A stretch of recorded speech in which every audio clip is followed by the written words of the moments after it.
കേരളത്തിന്റെ തുറമുഖ വികസനത്തിന് പുതിയ നീക്കവുമായി സംസ്ഥാന സർക്കാർ. വിഴിഞ്ഞത്തിന്റെ സാറ്റലൈറ്റ് പോർട്ടുകളായി ബേപ്പൂരിനെയും കൊല്ലത്തെയും വികസിപ്പിക്കാനാണ് പദ്ധതി. 2000 കോടി ചിലവ് പ്രതീക്ഷിക്കുന്ന പദ്ധതി അടുത്ത മന്ത്രിസഭാ യോഗത്തിന്റെ പരിഗണനയ്ക്കെത്തിയേക്കും. വിഴിഞ്ഞം തുറമുഖ മാതൃകയിൽ PPP മോഡലിൽ വലിയ തുറമുഖ വികസനം, അതിനുള്ള പദ്ധതിയാണ് തയ്യാറാക്കിയിരിക്കുന്നത്.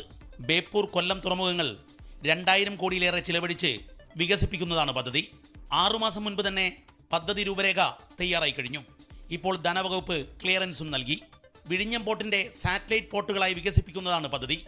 ഇതിനായി കേന്ദ്ര സർക്കാരുമായുള്ള ചർച്ചകൾ മുഖ്യമന്ത്രി പിണറായി വിജയൻ നേരിട്ട് നടത്തി കഴിഞ്ഞു. വരുന്ന മന്ത്രിസഭാ യോഗത്തിലേക്ക് പദ്ധതി രേഖ അംഗീകാരത്തിനായി ചീഫ് സെക്രട്ടറി സമർപ്പിക്കുമെന്നാണ് സൂചന.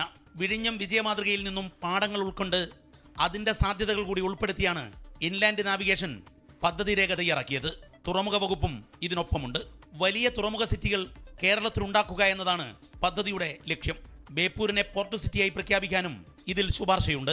ധനമന്ത്രി KN ബാലഗോപാൽ, പൊതുമരാമത്ത് മന്ത്രി മുഹമ്മദ് റിയാസ്, തുറമുഖ മന്ത്രി VN വാസവൻ തുടങ്ങിയവരുടെ തലത്തിൽ പദ്ധതിയിൽ വിശദമായ ചർച്ചകൾ പൂർത്തിയാക്കി ഫയൽ മുഖ്യമന്ത്രിക്ക് പോയി കഴിഞ്ഞു. ക്യാബിനറ്റിനോട് തയ്യാറാക്കി മന്ത്രിസഭാ യോഗത്തിൽ വെച്ച് അംഗീകാരം നൽകിക്കഴിഞ്ഞാൽ കേരളത്തിൽ വൻ തുറമുഖ വികസന പദ്ധതി യാഥാർത്ഥ്യമാകും. അതിവേഗം നിർമ്മാണ പ്രവർത്തനങ്ങൾ ആരംഭിക്കാൻ വേണ്ടിയുള്ള ടെൻഡർ നടപടികളിലേക്ക് കടക്കുമെന്നാണ് സൂചന. വിഴിഞ്ഞത്തു നിന്നും തുടങ്ങി കൊല്ലം ബേപ്പൂർ തുറമുഖം വഴി മുദ്ര പോർട്ടിലേക്കുള്ള വലിയ കപ്പൽ നീക്കമാണ് സർക്കാർ ലക്ഷ്യമിടുന്നത്.